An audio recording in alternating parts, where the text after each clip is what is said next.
Hello everyone and welcome back to DMG. Today I have another hard drive teardown of, surprise surprise, guess what manufacturer makes all the hard drives that keep breaking? If you guessed Seagate, you guessed correct. But this drive has a failure unlike anything else I've ever seen.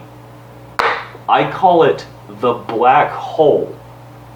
As a bit of background, the reason why it says dead and then it's crossed out and then it says resurrected, which is also crossed out, and then it says nope, is I found this drive in the e-waste bin of my school's IT department. They pulled it out of active service. This is a drive I'd never heard of, a Seagate Pipeline HD 2 terabyte.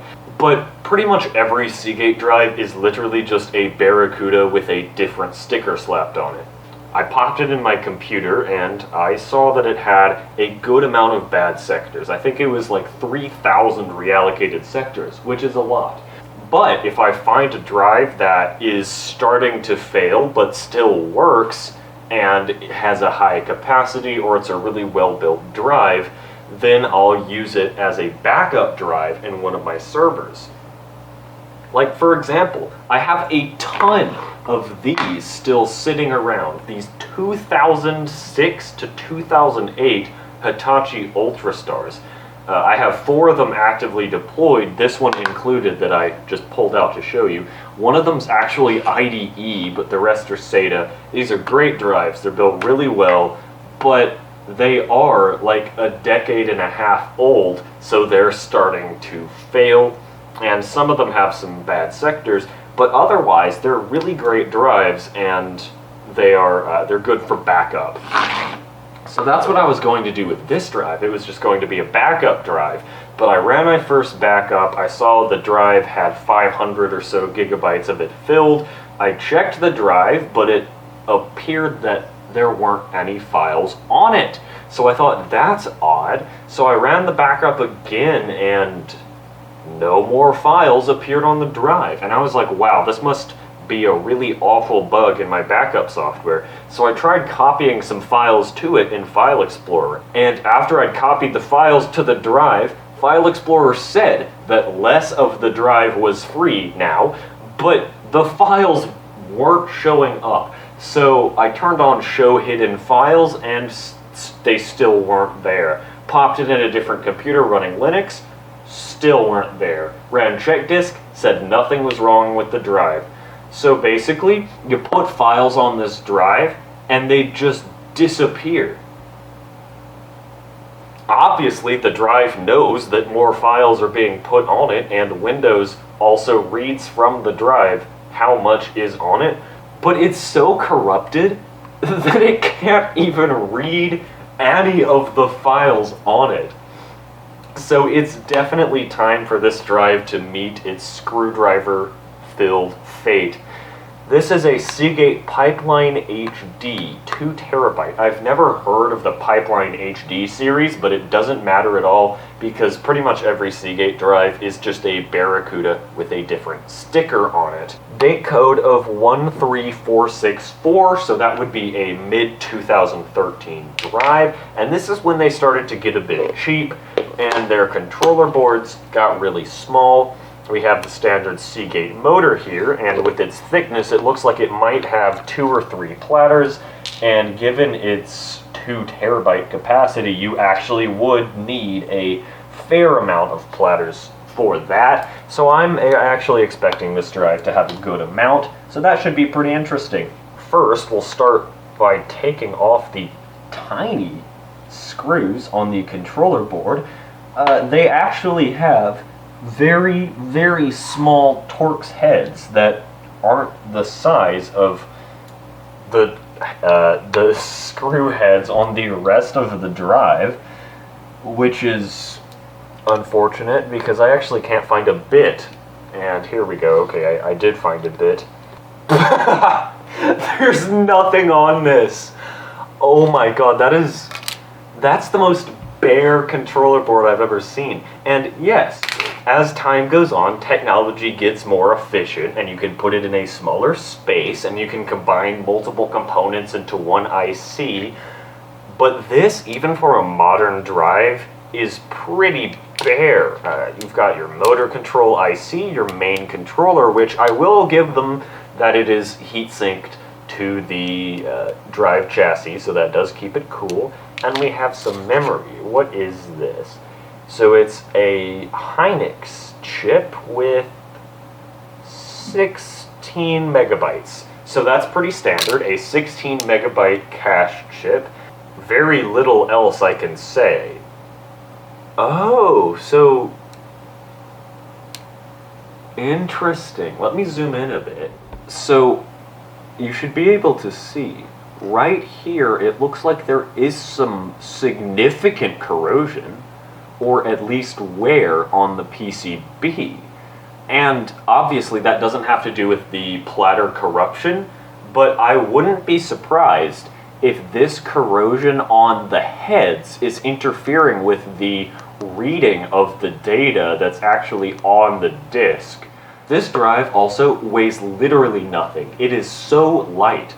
My assumption is Pipeline HD was just a short-lived series of branding for DVR application or some sort of other server drive application. But my guess is that it was for surveillance DVR, as that sort of drive is never heavily publicized nor covered in media or promoted by the company. They just sort of exist. And B, they never really seem to live all that long, and a lot of these drives don't succeed well in the market. Like, who has ever heard of Hitachi CinemaStar? Exactly, no one. Well, that was their series of DVR drives. You've probably heard of WD Purple, but have you heard of WD Caviar AV? No. There's probably a ton more that I don't even know about. And looks like our final head screw here. I've disassembled so many failed Seagate drives at this point that it's like I could do this in my sleep. Ooh. And there's immediately a piece of dust on the platter. Where is the filter? This poor drive can't breathe. There is no filter to the outside world. The lid is completely sealed off, and it's not like there's a filter on the bottom. The bottom is also completely sealed off. So hard drives, basically, they need two filters, and this Hitachi demonstrates that well. There is your main intake filter. That takes air from outside the drive, cleans it, and puts it inside the drive. And once the air is inside the drive, as it is recirculating, it gets cleaned by this other filter in the top corner, which actually does have a bit of gray on it. It does show up in the light. Yeah, look in the reflection in the platter, actually. As the light shines through it, you can see that it is gray. And a filter that isn't perfectly white does mean that it has cleaned some crap off of the platter. So there's some sort of detritus on that filter. And we have two platters. Oh my god, this thing is like covered in dust. And I'm in a very clean environment right now, though dust, of course, is still in the room. I've only had this open for like a minute, and the platter is just a mess. How does dust even get in a drive that doesn't have an air intake?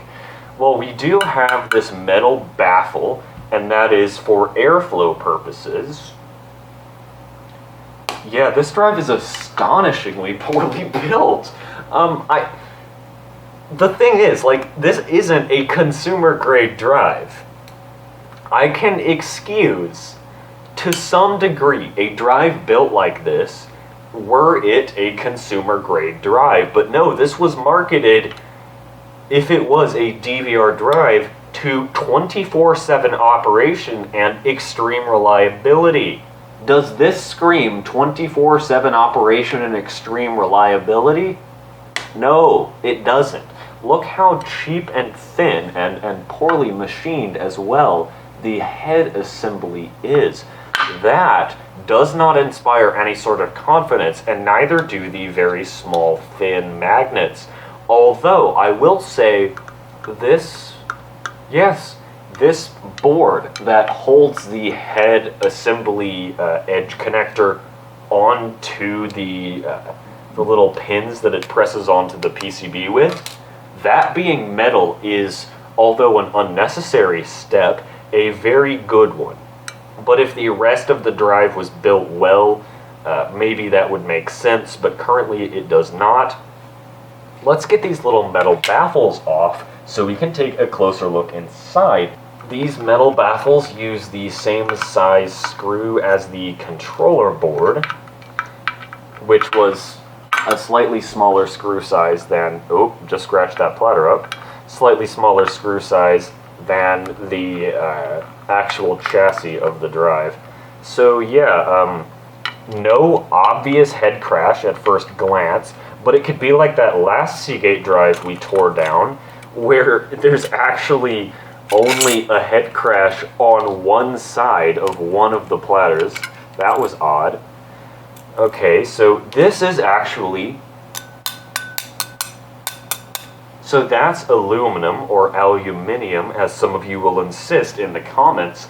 And it's truly a shame, because parts of this drive are built well. Aluminum baffles versus the plastic baffles are clearly superior. And as aforementioned, this little metal bit down here, which is usually plastic in every other drive I've ever seen, it being metal instead is lovely. However, nothing else here is. And as usual, we get a very tight head screw. So I'll actually need to switch to a slightly smaller bit to get down in there. Okay, here we go. Looks like we do have a more gold coil on the end of the head assembly, which is always interesting. A lot of Seagate drives are like this. I have no clue why. It looks pretty though, so I like it. Okay, that's now 3 different screw sizes that are in this drive. Oh, another aspect I forgot to mention. It is load ramp, which is a lot better than landing zone for reliability, especially with Seagate drives, which like to have head crashes. So the fact that it is landing zone, it pushes this drive up in the rank a little bit. And it's unfortunate, because I can see they were trying to make a good drive, but it didn't work out very well. Even, wow, yeah, even 6 screws on the spindle clamp. I wonder how tiny the spacer between these platters is, because for those of you who don't know or haven't watched my previous videos, in a multi-platter hard drive, there are these little metal rings between the platter, or between the platters, sorry, that keep them separated. And they're really fun to just keep and mess around with, because they're kind of silly. And I have a whole, like, bucket of them on my desk. Okay, so that's not very thick. There's our first spacer. And some of my drives I do keep intact to put on display, but this one is not interesting. I'm sorry, there is a filter. It's on the bottom. So there is a small intake, which then goes through this carbon, and then that goes up through the bottom of the platters. That is a lot less common, so it does actually have a filter. And on the bottom there is this little swirl for airflow management. So that is good. This drive is kind of warming up. Oh no. Do I see a plastic baffle? I see a plastic baffle. Is that plastic? No, it's painted aluminum. Why would they paint the aluminum black on the baffle that's in the middle? I don't understand. It's not a different material, it's the same weight as the first baffle. Yes, this second baffle is just a painted version of the first. But why would they paint it? Odd. Well, let's see what our second spacer looks like. Our second is even thinner! That's so funny. And okay, yeah, pretty standard platters, and it doesn't look like, no head crash. So no, it's just platter corruption from dust or other objects that somehow got into the drive, like, I don't know, maybe a rat crawled in there and ate my data, who knows. So those two platters get me 2 more coasters, and those are always quite nice to have. My opinion on this has kind of changed since the start.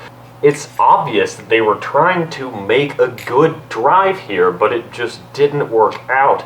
Between the lacking in quality, to put it nicely, head assembly, and the pretty flimsy chassis, this would be acceptable on a consumer-grade drive, but on a 24/7 drive, just rebadging a Barracuda, which isn't designed for 24/7, and calling it a different drive, that just doesn't sit right with me.